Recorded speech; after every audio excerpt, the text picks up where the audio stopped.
ইউক্লিডীয় পদ্ধতিতে গসাগু নির্ণয় করব। তো যেহেতু তিনটায় জোড় সংখ্যা, তাহলে সব থেকে ছোট মৌলিক সংখ্যা 2 দেওয়া যাবে, 2 যাবে। তো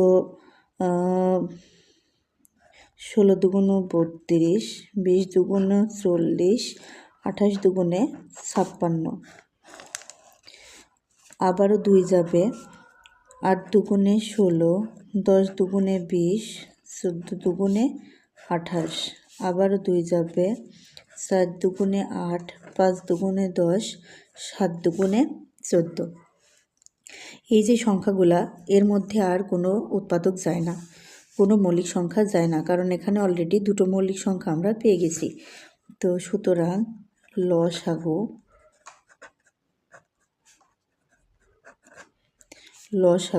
2 গুণন 2 গুণন 2 গুণন 4 গুণন 5 গুণন 7।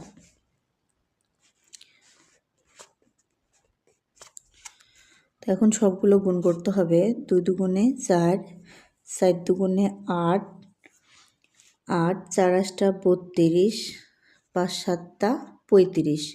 তাহলে 32 এবং 35-এর গুণফল গুণ নির্ণয় করব। 1120 হবে লসাগু।